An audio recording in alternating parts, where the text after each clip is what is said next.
But welcome back to the 25-26 ELPS Convocation. Exactly. A chance to get back to the basics and reconnect with our why.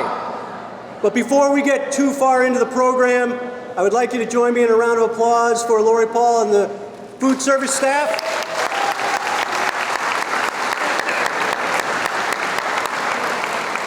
They do an exceptional job each year, and we're very lucky to have them with us and with us throughout the year, feeding our children on a daily basis now, breakfast and lunch. So thank you, Lori. One more round of applause.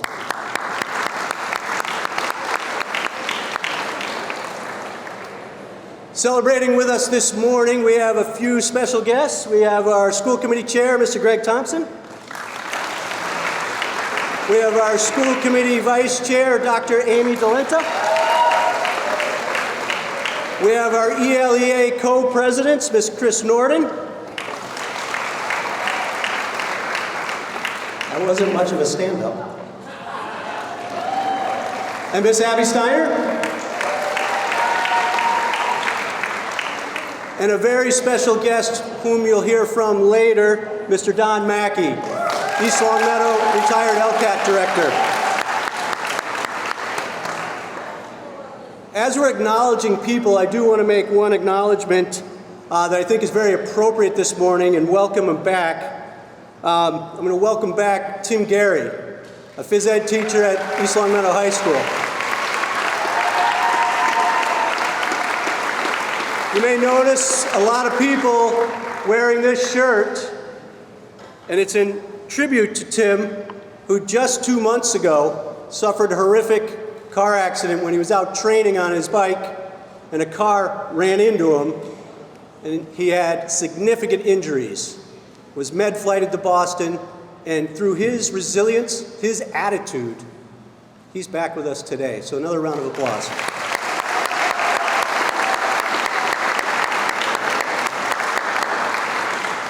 That's the attitude we have here at ELPS. Thank you, Tim. As we get started, our vice chair from the school committee would like to wish you well and welcome you back, Dr. Amy Dolenta.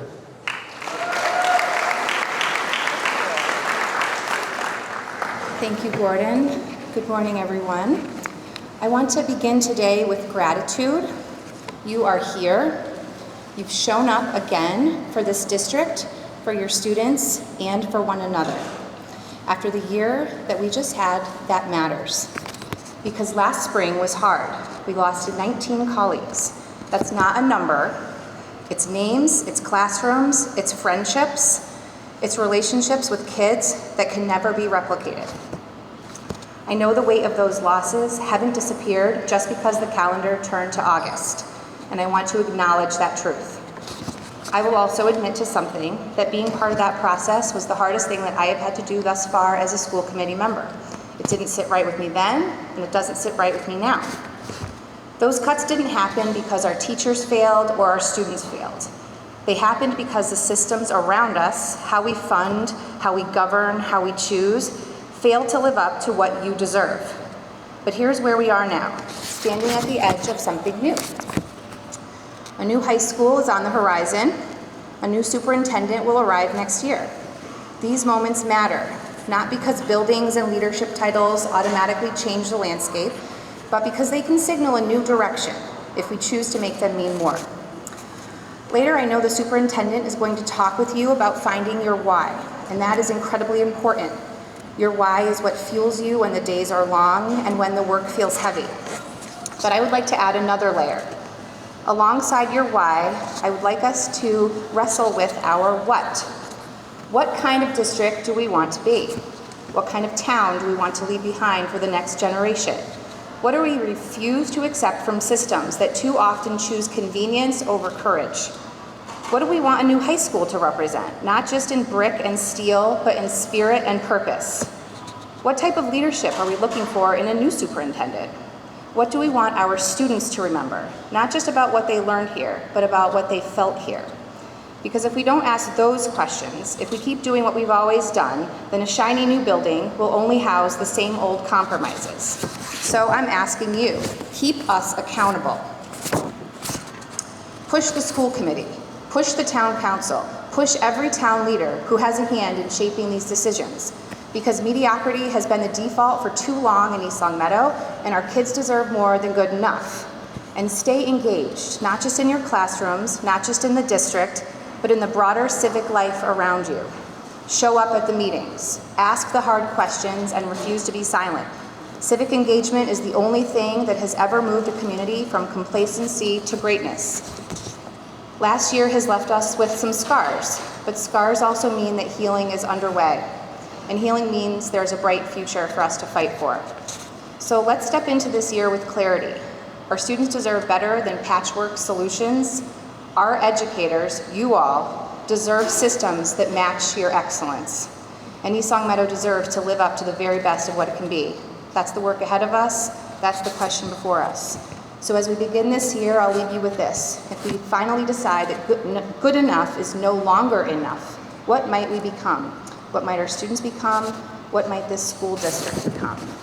And let's find that out together. Thank you all so much, and welcome to a new school year.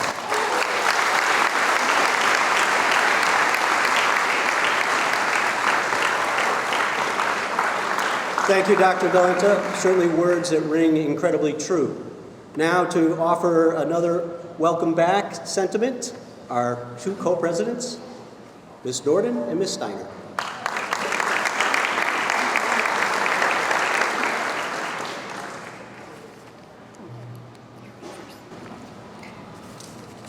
As your union co-presidents, we are here to represent you and to speak on behalf of all dedicated educators in the district.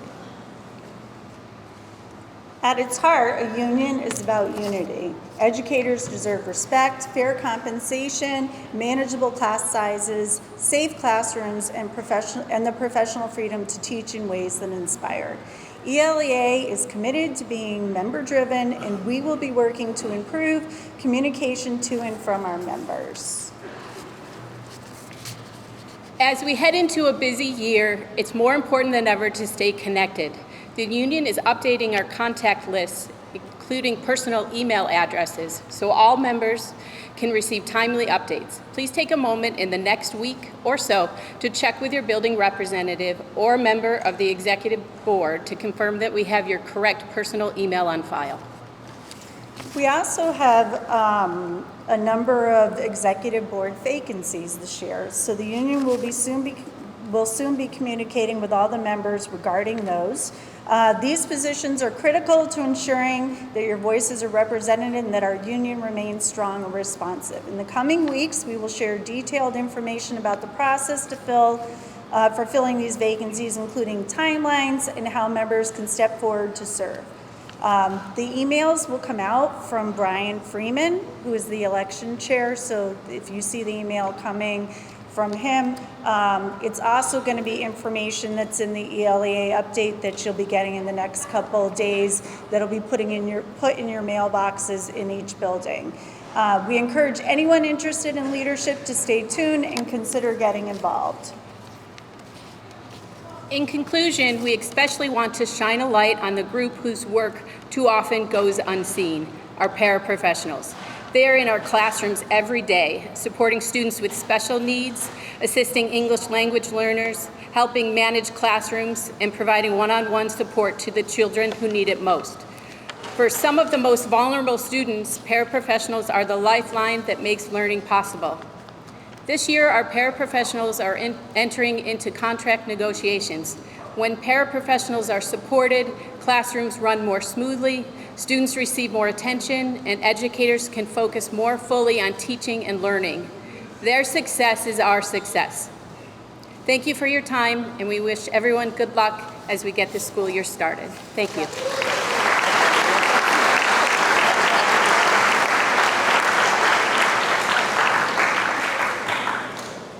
Thank you, Ms. Norden and Ms. Steiner. And now we get a chance to actually welcome many of these new staff members, most of whom this year are paraprofessionals, so that was a good connection right there. I actually get to start this off, which is first in a while. We have a new staff member joining us at central office, a district staff member, Miss Chandria McCoy.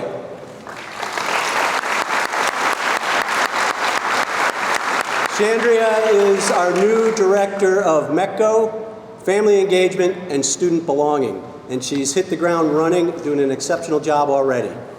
Welcome, Chandria.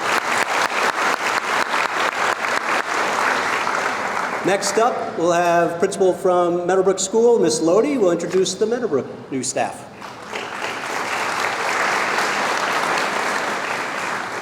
Good morning, everyone, and welcome back. At Meadowbrook, we would like to welcome Michelle Quinn, our new school year secretary. Kelsey Williams, kindergarten teacher. Alexandria McNulty is joining us from Mountain View as our new second grade teacher. We would like to welcome back out of retirement for a whole whopping 2 months, Judy Lavin as a reading tutor and Sarah Leibel as a reading tutor.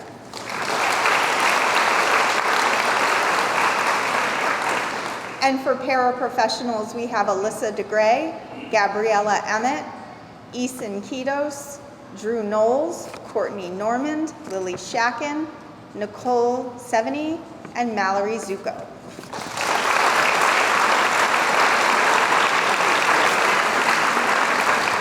And last but not least, we'd like to welcome Julie Lyons as our new lunch and recess monitor. Thank you.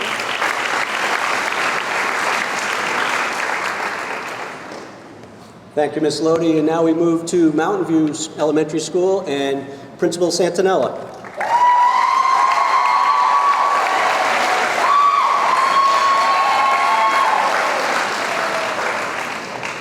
Hi, everyone. I don't know if you can even see me here.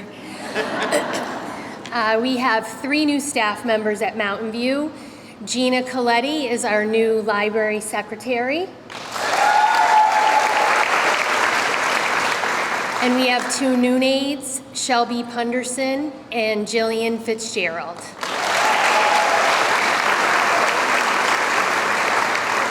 I hope you all have a great year.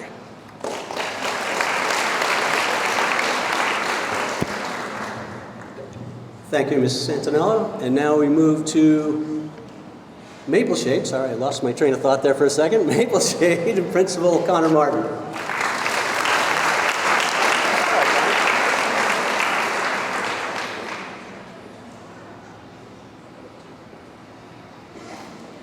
All right, good morning, everyone. Maple Shade would like to welcome the following individuals to the little school that could. Up first, joining the 3rd grade team is Jamie Trace. Joining the 4th grade team is Stephanie Staubel from Meadowbrook. Joining the 5th grade team from Birchland is Jelan Payant.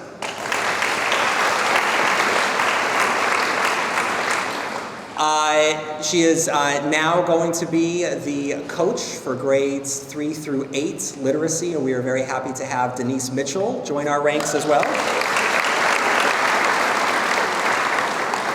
And the following paraprofessionals are coming back. That would be Taja Rogers. See you, Taja. Bella Barrios.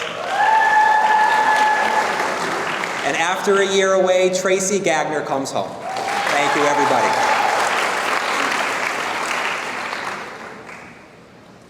Thank you, Mr. Martin. And now we move to the secondary level with Birchland Park Principal Steve Pearson.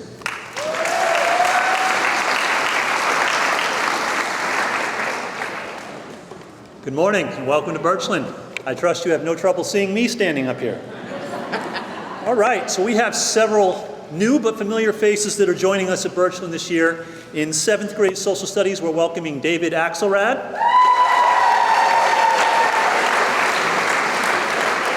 Our new reading interventionist is Stacia Diaz. In 6th grade ELA, we're welcoming TJ Howell. And in technology engineering, we're welcoming Tom Walsh.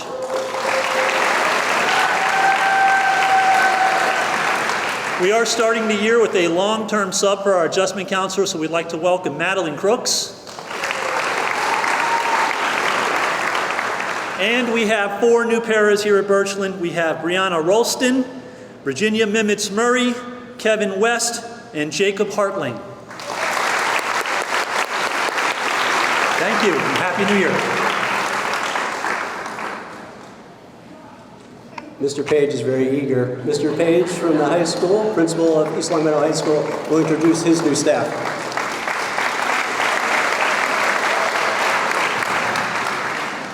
Okay, good morning, everyone. First, I'd like to welcome 5 staff members who are coming to us from Birchland Park. First, I have Pat Morrissey, Social Studies.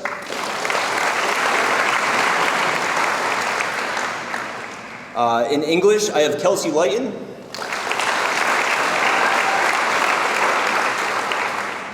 Business teacher Cecilia Gintow. Paraprofessional Ed Crowley. I'm sorry, Ed Coral, my fault. Ed Coral. And other paraprofessional Sue Crowley. Combined the two, my fault. In terms of new staff, as a long-term business substitute, I have Lily Hellier.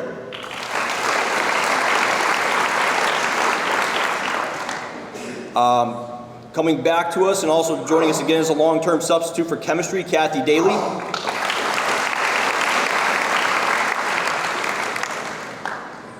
We have a new custodian, Maria Orta.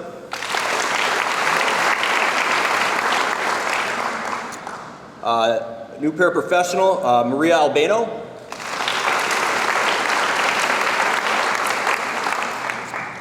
New head custodian this year, who has been with us for a while, Michael Craig.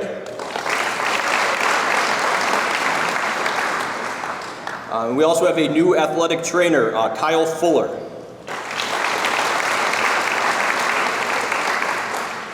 And one more, coming back to us, was a paraprofessional. Now he's going to be our permanent building sub, Dave Morgan. All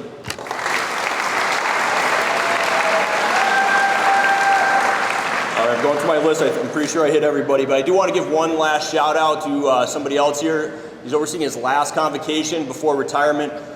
So one quick round of applause for Gordon Smith. You know, we wish you happy retirement and good luck.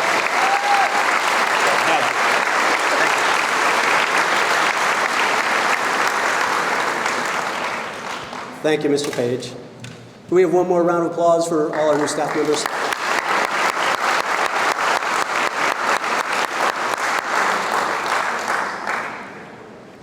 So now it begins. And as we come back together this morning, I'm excited and re-energized to begin the 25-26 school year. As Mr. Page alluded to, this is my 16th convocation assembly as superintendent in East Longmeadow. And I know that each year I continue to be excited and renewed and have those butterflies, those nerves that tell you you're still passionate about it. And I know a lot of that is because of all the people in this room.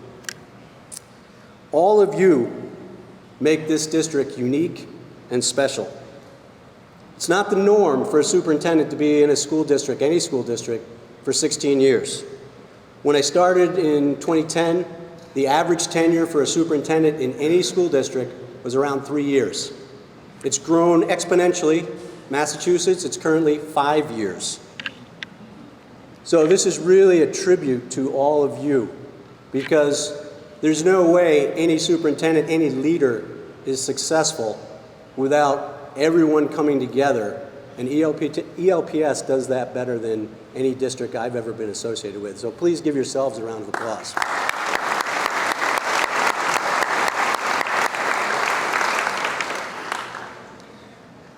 In ELPS, we have an incredible amount of cumulative talent, skill, and creativity.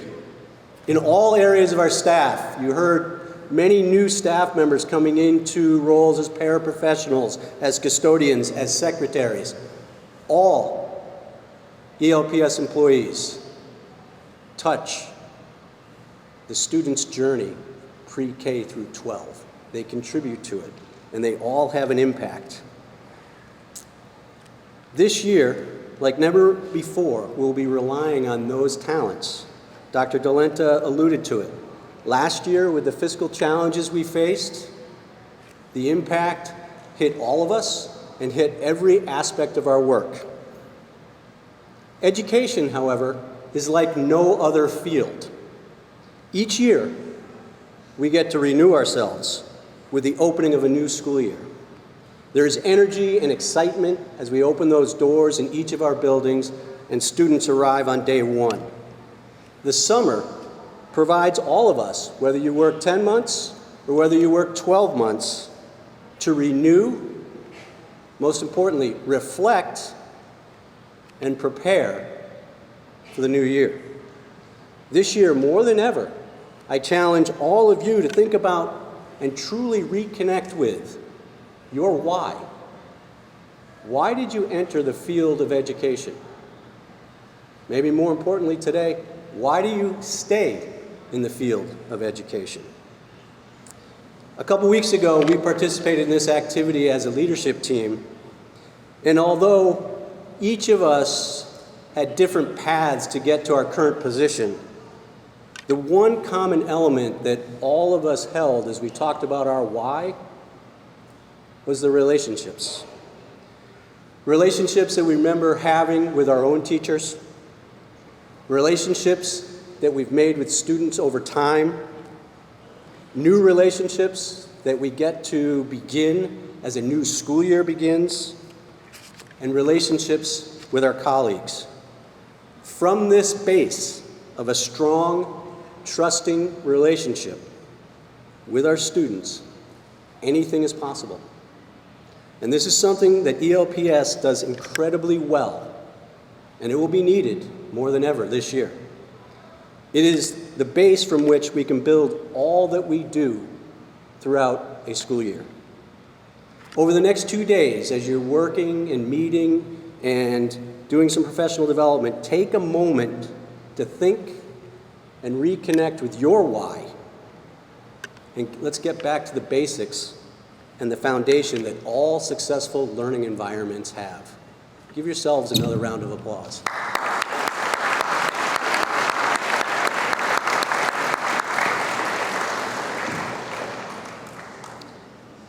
Now, I'm very excited to introduce our guest speaker this morning. He may know more about all that goes on in ELPS and the town of East Longmeadow than anyone else, as he quietly was always in the background filming all of our activities. Through it all, he has seen what makes things successful. So it's my pleasure to introduce Mr. Don Mackey, retired East Longmeadow LCAT director.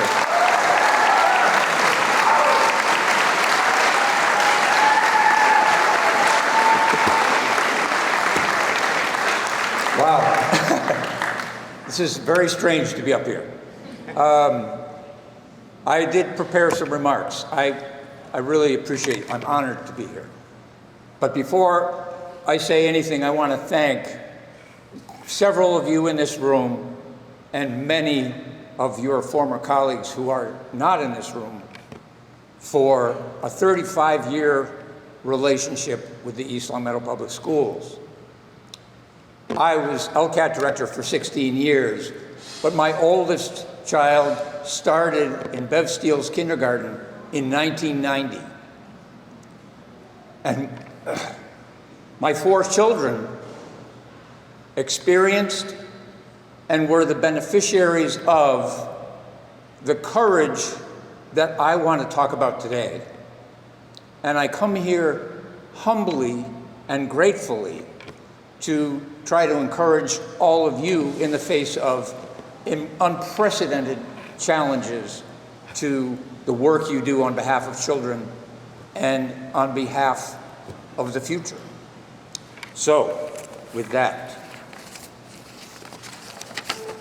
when Gordon asked me back in May if I would consider speaking at Convocation, I had to think for a minute about whether or not to accept the invitation.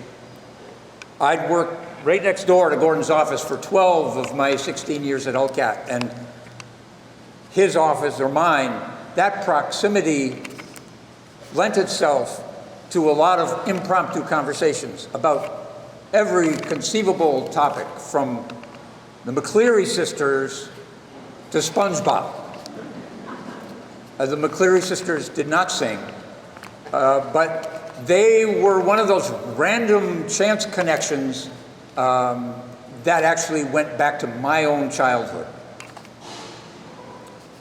Anyway, I would stroll in past the candy bowl in the office, say hi to Kara, and Kathy Saletti, and then Samantha, pop a chocolate in my mouth and lean in Gordon's door, intent on asking him for permission to undertake some crazy scheme that I had thought of the night before, or more typically about 5 minutes before running over there to run it by him.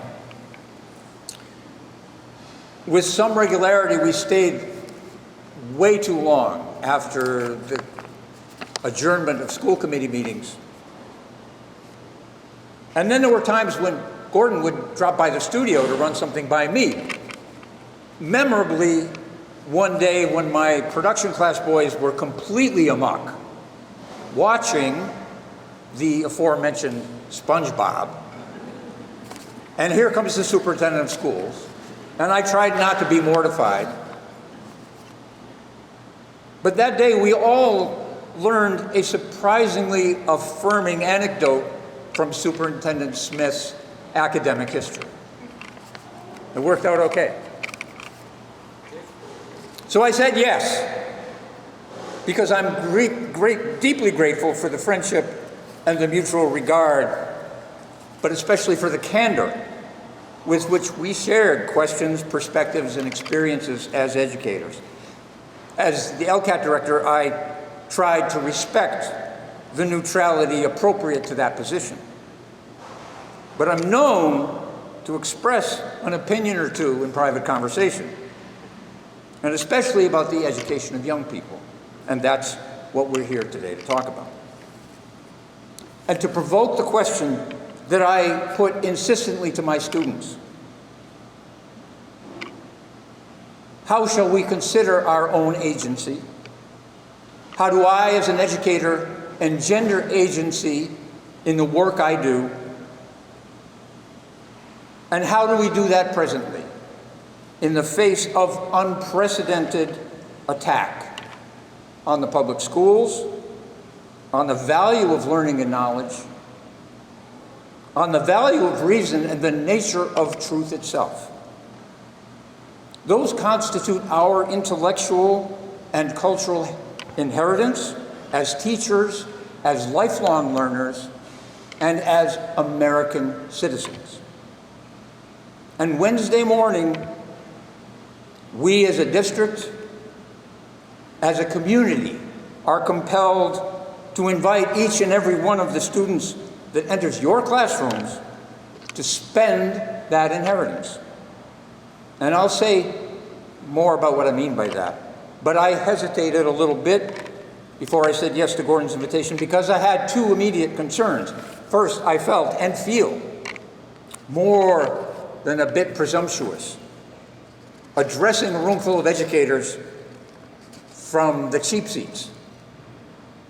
One of the great gifts of my life has been the opportunity and the freedom to engage with students largely free of the constraints that your profession and your professionalism impose on your work. It's easy to theorize. It's easy to make it up as you go along when you largely get to invent the whole game and change the rules to fit the circumstances. Of course that's satisfying. But I do think that that license has some legitimate critical value in illuminating the questions kids need to learn to ask about what it means to be human. And it's part of what I mean by inviting them to spend our inheritance. None of us invented the world. None of us has patented knowledge. or cornered the market on wisdom. Educators open doors. We open books. We open ideas. We unlock the libraries and the museums and the playgrounds, and we share what's been given to us because it's too precious for us to keep to ourselves.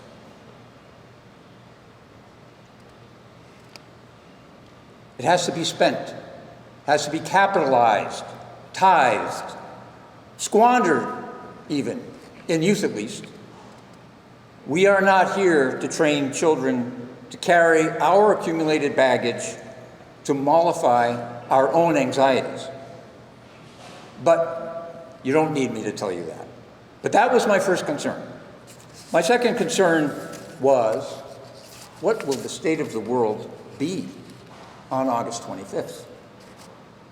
How could I speak to all of you and be neutral about the ongoing attack on our intellectual, cultural, scientific, literary, political inheritance by those intent on erasing it? Such intent is not attributable to youthful imagination. However foolishly youth does what it will with the lessons we hope to impart, it has always done so with vitality and some degree of optimism. Erasure is the work of old, familiar, insidious fears. It's the inverse of human possibility. I never imagined it would become possible, let alone compulsory, to murder the ghost of Socrates. At least not in my lifetime. But here we are.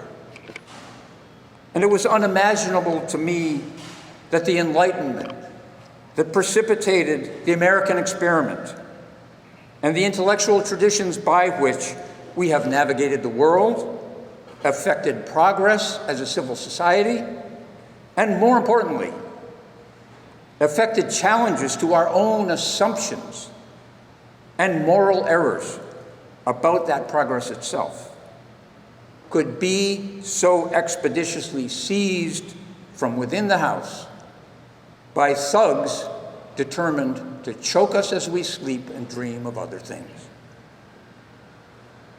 I don't want to litter this with metaphors, however apt. History, its testimony, its artifacts, its mountains of human bones, speaks plainly and deeply on behalf of truth. The rest is pretext, persuasion, and argument. But neither did I come simply to make a case for alarm.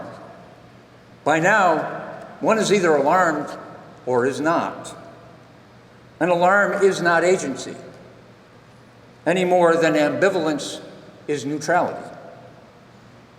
Come Wednesday morning, 2,400 young people will arrive full of questions, prepared, unprepared, eager, anxious, terrified, distracted, bored, expecting their inheritance.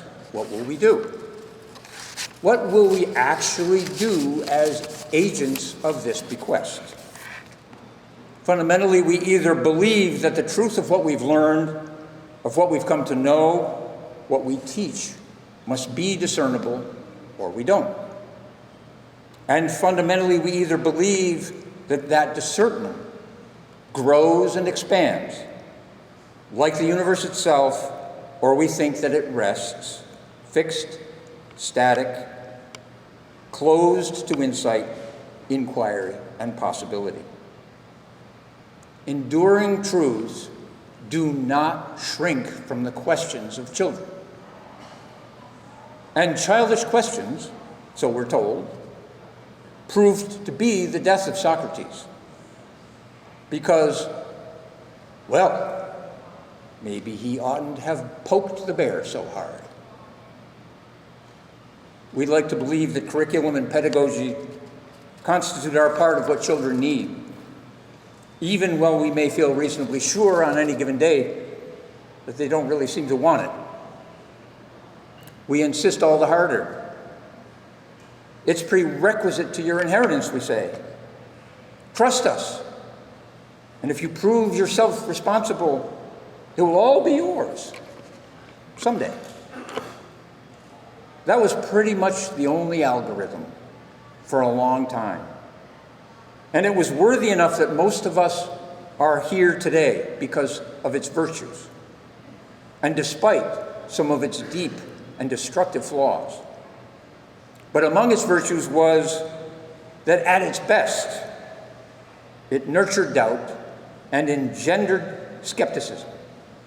It allowed for the audacity to question and reject and reimagine the world over and over again, often tumultuously, but always vitally.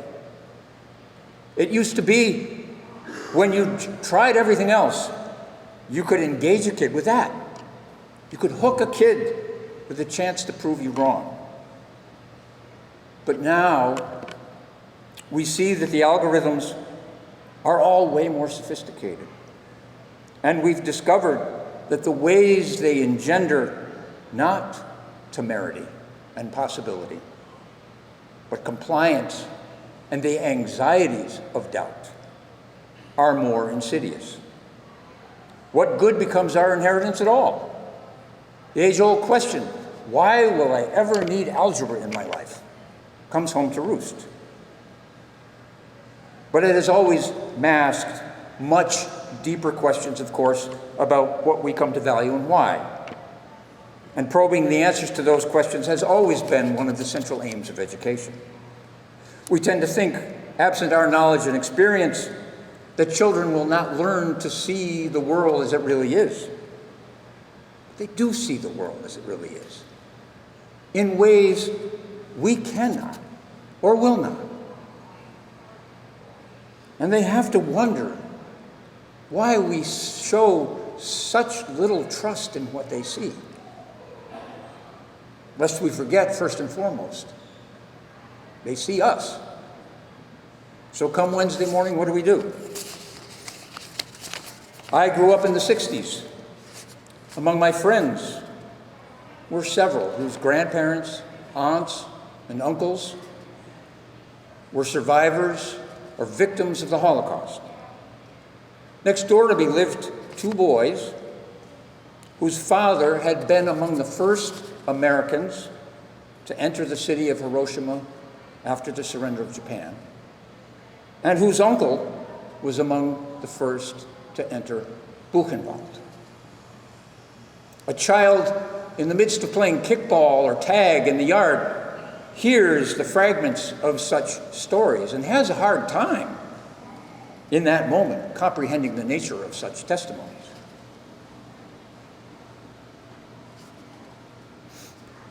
But the images that form in that child's mind are indelible. And his intuitions about the world, however liquid and amorphous, begin slowly to solidify. Explanation, justification comes later. My 6th grade teacher, Ron Curran, held regular class discussions about the current state of the world, the conflicts and issues that were televised every night on the news. This was 1966, 1967. Vietnam, Selma and Montgomery, the Six-Day War, the bomb, Hiroshima, Auschwitz, were still in the immediate cultural background and relevant in Ron Curran's mind to the conversations through which 12-year-olds might learn to engage with the world. And among the images that remain in my mind is one of German citizens after World War I, pushing wheelbarrows full of worthless marks in order to buy a loaf of bread. How was such a thing possible? And Mr. Curran explained to us about the Weimar government printing too much money, how that led to inflation, economic depression, desperation, and antagonistic populism, the seduction of certain kinds of promises, and the appeal and ultimate imposition of a brutally militant nationalism that swallowed Europe. The wheelbarrow image remains, in my mind, symbolic of the potential consequences of the devaluation of any form of currency. Well, maybe my parallel between the devaluation of money and the devaluation of reason, of scientific research, medical research, meteorological research, seems too facile, and my invocation of brutality too extreme. I read the news. I think not. But it provokes my question about what it is we do on Wednesday morning.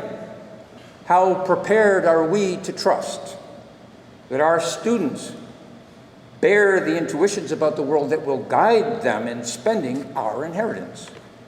Wisely, foolishly, humanely. And how have we, as individual educators, as schools, as communities, acknowledged and nurtured their intuitions, passions, and doubts with the same urgency and expectation by which we've measured and assessed and codified their performance? To what end? At the outset of your career 30 years ago or a year ago, you contrived to test yourself, to test your ideas about what teaching could be and your own abilities as a teacher. And whatever narratives you've arrived at this moment that best explain your achievement on that test, you might include perhaps not the first, but certainly the most important influence on your choice to teach at all. Someone trusted you. A teacher thought you a worthy trustee of possibility. Because that is the key to understanding what to do in the face of doubt and frustration and fear. It's the one crucial algorithm that endures at the heart of what we do. The first condition of human consciousness was apprehension of the darkness, our first and only real antagonist. We call it enlightenment for a reason. We in this room, on this and every convocation before and yet to come, gather to reassure each other that we are committed to fighting fear with light, with knowledge, with trust. One child, one intuition at a time. That's it, you see. That's what led you here in the first place. A teacher who trusted you. A teacher who willingly handed you their inheritance to spend. That you can do. When Wednesday morning comes, do that. Above all, do that. Thank you.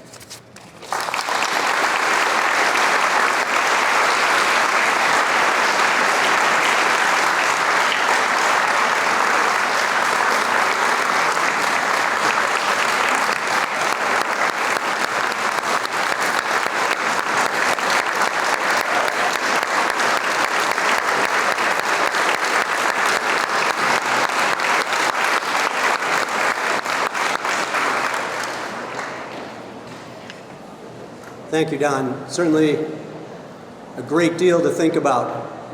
Luckily, we have 2 days to think about that. And hopefully, we can think about everything that we've talked about this morning, and over the next 2 days, really reconnect with our why. And when we open those doors on Wednesday morning for our students, make it the best year it possibly can be. Thank you all. Let's have a great year.